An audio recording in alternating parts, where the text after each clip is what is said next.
வணக்கம் மக்களே. இன்றைக்கி பார்த்திங்கன்னா எங்கள் வீட்டில் பிரியாணி ரொம்ப நாளுக்கு அப்புறம் எங்கள் வீட்டில் பிரியாணி செஞ்சுருக்காங்க. இன்றைக்கி ஒரு கட்டலான்னு சொல்லிட்டு ஒரு முடிவு பண்ணிட்டேன்.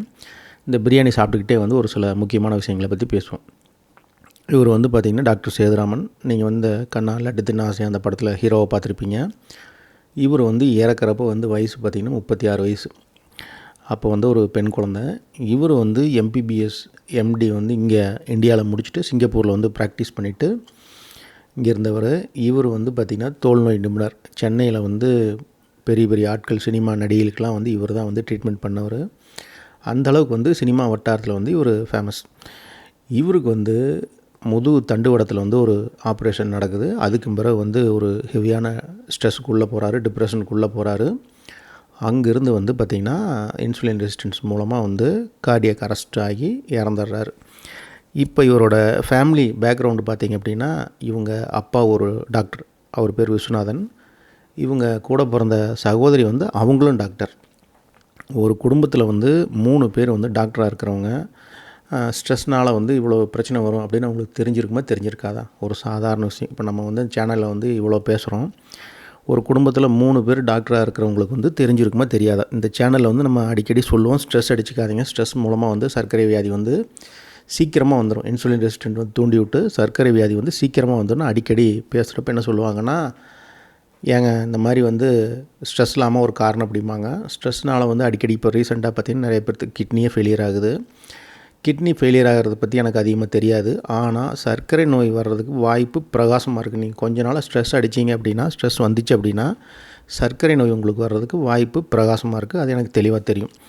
இப்போ மேட்டர் என்னென்னு கேட்டிங்கன்னா, இந்த வீடியோவோட பர்பஸ் ஒரு ஃபேமிலியில் 3 டாக்டர் இருக்கிறாங்க. அவங்களுக்கு இந்த விஷயம் தெரியும். அதே மாதிரி இந்த சேனலில் பேசுகிற விஷயங்கள் எல்லாமே சர்வசாதாரணமாக உங்களுக்கு நெட்டில் கிடைக்கும். எல்லாமே சின்ன சின்ன எளிமையான விஷயங்கள் தான் பேசுகிறோம். இப்போ இந்த சேனலில் ஒரு பெரிய நான் உன்னை கண்டுபிடிச்சி யாருக்குமே தெரியாத ஒரு ரகசியத்தை பேசுகிறதோ இல்லை ஒரு அதிசயமான விஷயம்லாம் கிடையாது. நார்மல் எல்லாருக்கும் தெரியக்கூடிய விஷயங்களை தான் இந்த சேனலில் பேசுகிறோம். இப்போ பிரச்சனை என்னென்னு கேட்டிங்கன்னா, எல்லாருக்கும் எல்லா விஷயம் தெரியும். அதை ஃபாலோ பண்ண முடியுமா அப்படிங்கிறது தான் பிரச்சனையே. இப்போ சிம்பிளாக ஒரு காரணத்தை நீங்கள் சொல்லிடலாம். அது எப்படி சரி பண்ணுறது? இப்போ ஒருத்தர் சம்பளம் ஒரு 30,000 சம்பளம் வாங்குறாரு. அவர் ஃபேமிலி ரன் பண்ண முடியல, வீட்டு வாடகை கொடுத்து எனக்கு பிரச்சனையாக இருக்குது அப்படின்னாருனா, அவருக்கு இன்னொரு 10,000 சம்பளம் கூட இருந்தால் ஃபேமிலி ரன் பண்ண முடியும். இதுதான் பிரச்சனை. இந்த பிரச்சனையை எப்படி சால்வ் பண்ணுறது? யோசிச்சு பாருங்கள். 30,000 வேலையை விட்டு ஒரு நாளைக்கே 40,000 சம்பளம் கொடுக்குற ஏதாவது வேலை கிடைக்குமா? அந்த வேலைக்கு போக முடியுமா? போனால் அந்த வேலையை செய்ய முடியுமா? அங்கே எவ்வளோ ப்ரெஷர் இருக்குது அப்படிங்கிறதெல்லாம் பார்த்தா தான் இந்த பிரச்சனையை இது பண்ண முடியும். ஒவ்வொருத்தருக்கும் பார்த்திங்கன்னா ஒவ்வொரு பிரச்சனை. ஈஸியாக நம்ம வீடியோ போட்டு சொல்லிடுறோம். ஸ்ட்ரெஸ் இருந்தீங்கன்னா சர்க்கரை நோய் உங்களுக்கு சீக்கிரம் வந்துடும்னு. ஸ்ட்ரெஸ் வர்றதுக்கு ஒவ்வொரு ஃபேமிலிலையும் பார்த்திங்கன்னா 100 பிரச்சனை இருக்குது. அதை எப்படி சரி பண்ணுறது? இப்போ ஒரு வேலையிலேயே 10,000 சம்பளம் கம்மிங்கிறப்ப இத்தனை பிரச்சனை. இது இல்லாமல் உறவு முறைகளில் ஏகப்பட்ட சிக்கல். ஒவ்வொருத்தருக்கும் 100 பிரச்சனையோடு இருக்கிறாங்க. அப்போ இந்த பிரச்சனைகள்லேருந்து எப்படி வெளியே வர்றது அப்படின்னா, அங்கே தான் உங்களுடைய வாழ்க்கை முறையை நீங்கள் மாற்றி தான் ஆகணும். சொல்கிறது ஈஸி. எல்லா விஷயமுமே சொல்கிறது ஈஸி. இப்போ காலையில் ஒருத்தர் ஒரு 3/4 மணி நேரம் வாக்கிங் போகணும். நீங்கள் ஒரு 10,000 பேர்த்துக்கு சொன்னீங்கன்னா 10,000 பேரும் நாளைக்கே வாக்கிங் கிளம்புவாங்க.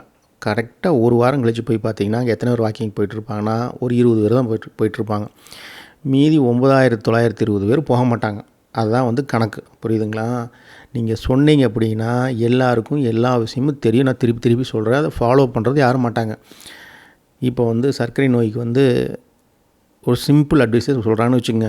பேக்கரி ஐட்டம் சாப்பிடாதீங்க அப்படின்னா எத்தனை நாளைக்கு சாப்பிடாமல் இருப்பாங்கன்னா, மேக்ஸிமம் ஒரு 10 நாள் 15 நாள் சாப்பிடாமல் இருப்பாங்க. ஈஸியாக டெம்ப்ட் ஆயிடுவாங்க. ஒவ்வொருத்தரோட மொபைல்லையும் பார்த்திங்கன்னா இந்த ஆன்லைன் டெலிவரி ஆப்ஸ் இருக்குது.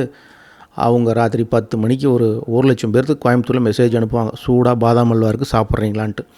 இந்த 1,00,000 பேர்த்தில் வெறும் 0.5% ஒரு 500 பேர் டெம்ப்ட் ஆகி ஆர்டர் போட்டு சாப்பிட்டாலே முடிஞ்சு போச்சு. புரியுதுங்களா? அதனால் இப்போ இருக்கிற நவீன உலகத்தில் அறிவுரை வழங்குறதோ இல்லை ஒரு விஷயம் தெரியறதோ எல்லாத்துக்கும் ஈஸியாக தெரிஞ்சிடும். அதை ஃபாலோ பண்ணுறது தான் பெருங்கொண்ட பஞ்சாயத்தே. இப்போ ஒரு டாக்டர் சேதுராம் ஒரு விட்டுட்டு போன ஒரு மெசேஜ் என்னென்னு கேட்டிங்கன்னா, ஒரு ஃபேமிலியில் 3 பேர் இருந்தும் ஸ்ட்ரெஸ்னால் இன்சுலின் ரெசிஸ்டண்ட் ஆகி கார்டியக் அரெஸ்ட் வரும்னு அவங்களுக்கு தெரிஞ்சிருந்தும் அவங்க அந்த ஸ்ட்ரெஸ்லேருந்து வெளியே வர முடியல. ஏன்னா ஒரு விபத்தில் மாட்டி முதுகுத்தண்டில் ஆப்ரேஷன் பண்ணது தான் பிரச்சனை. அங்கேருந்து அவர் டிப்ரெஷனுக்குள்ளே போகிறாரு. ஒரு தலை சிறந்த மருத்துவரே வந்து டிப்ரெஷன்லேருந்து வெளியே வர முடியல அப்படின்னா, சாதாரண மக்கள் வந்து மிக குறைந்த சம்பளத்துக்கு வேலைக்கு போகிறவங்கலாம் வந்து பார்த்திங்கன்னா எப்படி வெளியே வந்துருவாங்க? இப்போ சரவணம்பட்டியில் ஒரு பேங்க் இருக்குது. காலையில் ஒரு 10 மணிக்கு ஒரு வேலையாக போயிருக்கிறேன். அங்கே 10 பொண்ணுங்களை வச்சு ஒரு மேனேஜர் கத்திக்கிட்டு இருக்கிறாரு. என்னாட்டா அவருக்கு வந்து டார்கெட் ரீச் ஆகலை.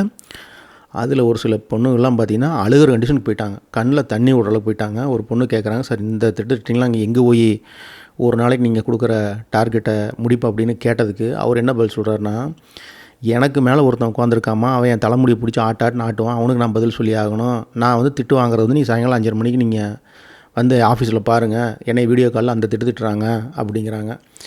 அவரை திட்டுறவங்களுக்கு மேலே வந்து ஜோனல்னு ஒருத்தர் இருக்காங்க, அவங்கள பிடிச்சி திட்டுறாங்க. அந்த மாதிரி வந்து ஒவ்வொருத்தரும் ஒவ்வொரு பர்சனல் இருக்காங்க. இப்போ நம்ம அறிவுரை இந்த சேனலில் சொல்கிற ஸ்ட்ரெஸ் இல்லாமல் வாழுங்க அப்படின்னா ஒரு வார்த்தையில் சொல்லிட்டு போயிடுறோம். அது எப்படிங்கிறது தான் பெருங்கொண்ட பஞ்சாயத்து. இப்போ ஒவ்வொருத்தருக்கும் ஏகப்பட்ட இஎம்ஐ இருக்குது, ஏகப்பட்ட கமிட்மெண்ட்ஸ் இருக்குது. அதனால் வந்து நீங்கள் அறிவுரை சொல்வது எளிது, அதை ஃபாலோவே பண்ண முடியாது. அதுதான் பஞ்சாயத்து. இப்போ நீங்கள் வேறு மாதிரியும் கூட சொல்லலாம். ஒரு சின்ன விஷயம், ஒரு ஹெல்மெட் போடுன்னு சொன்னால் எத்தனை பேர் ஹெல்மெட் போடுறாங்க? ஒரு ட்ரிங்க்ஸ் சாப்பிடாதீங்க, லிவர் கெட்டு போயிடும் அப்படிங்கிறது எல்லாருக்கும் தெரியும். எத்தனை பேர் ட்ரிங்க்ஸ் பண்ணாமல் இருக்கிறாங்க? இதனால் வந்து நீங்கள் வந்து சர்க்கரை நோயிலேருந்து வெளியே வரணும் அப்படின்னா, சும்மா நீங்கள் மோட்டிவேஷனல் வீடியோ பார்க்குறதுனாலையோ இல்லை இந்த சேனலில் வீடியோ பார்த்துட்டுலாம் நீங்கள் போய்ட்டு ஒரு நீண்ட கால டயட்டுக்குள்ளே போக முடியாது. நான் சொல்கிறேன் ஏன்னு கேட்டிங்கன்னா, இப்போ நான் மோட்டிவேஷனலாக உங்களை ஸ்பீச் கொடுத்து டயட்டுக்கு போங்க, வாக்கிங் போங்கன்னு ஏதாவது ஒன்று சொல்லி தூண்டி விட்றேன் அப்படின்னா, அது எத்தனை நாளைக்கு நீடிச்சிருக்கும்னா மேக்ஸிமம் 2 நாள் 3 நாள் போவீங்க. அதுக்கு பிறகு அந்த மோட்டிவேஷன்லாம் காணாமல் போயிடும். அப்போ உங்களுக்கு ரியலாக வந்து எப்போ மோட்டிவேஷன் வரும் அப்படின்னு கேட்டிங்கன்னா, பெயின் வந்ததுனா மட்டும்தான் வந்து சர்க்கரை நோயாளிகள் அடங்குவாங்க. எப்படின்னா உங்களுக்கு வந்து இந்த இன்சுலின் ரெசிஸ்டன்ஸில் வரக்கூடிய ஒரு பிரச்சனை கவுட். அந்த கவுட்னா கீழ்வாதம்னு சொல்லுவாங்க. ஒவ்வொரு ஜாயிண்ட்லேயும் வலிக்கும். அதை பற்றி இன்னொரு நாள் தெளிவாக பேசுவோம். அதெல்லாம் வந்து ஒவ்வொரு ஜாயிண்ட்லேயும் ஒவ்வொரு இடத்துலையும் வலிக்கும். இப்போ எங்கள் தெருவிலேயே பார்த்தீங்கன்னா நைட்டு 7 மணிக்கு மேலே வந்து இந்த ஹாலிவுட் மூவியில் மாதிரி ராத்திரி ஆச்சுன்னா கத்த ஆரம்பிச்சிருவாங்க வலியில். பெரும்பாலும் பார்த்திங்கன்னா சர்க்கரை நோயில் வர்ற வலிகள் எல்லாமே வந்து இரவு நேரங்களில் தான் வரும். அந்த மாதிரி பெயின் வந்து ஒன்ஸ் அந்த பெயின் வந்துச்சுன்னா அதை நீங்கள் ரிவர்ஸ் பண்ணவே முடியாது. அந்த மாதிரி ஒரு சுச்சுவேஷனுக்கு போய் பெயின் வந்ததுக்கு பிறகு தான் சர்க்கரை நோயாளிகளுக்கு வந்து ஐயோ தப்பு பண்ணிட்டோம், நம்ம வந்து ஏதாவது ஒன்று ஃபாலோ பண்ணணும்னு நினப்பாங்க. ஆனால் அந்த டைம் வந்து உங்களுக்கு கையை மீறி போயிடும். அதுதான் வந்து அந்த சேனலில் திருப்பி சொல்கிறோம். மற்றவங்களுக்கு வர்றப்ப நீங்கள் உஷாராயிருங்க. எனக்கு வந்ததுக்கு பிறகு நான் பார்த்துக்கிறேன் அப்படிங்கிற அந்த கதையே வேலைக்காகாது. பக்கத்து வீட்டில் வந்துச்சு, நம்ம டிவி நியூஸில் பார்க்குறோம், எங்கேயோ ஒன்று பார்க்குறோம் அப்படிங்கிறப்பவே திருந்திடணும். இப்போ நான் சாப்பிட்ட பிரியாணியோட வெயிட் பார்த்திங்கன்னா 700 கிராம். இதுவே வந்து நான் 2015 பார்த்திங்கன்னா இந்த 700 கிராம் பிரியாணியை ஒரே நாளில் 3 வேளை சாப்பிடுவேன்.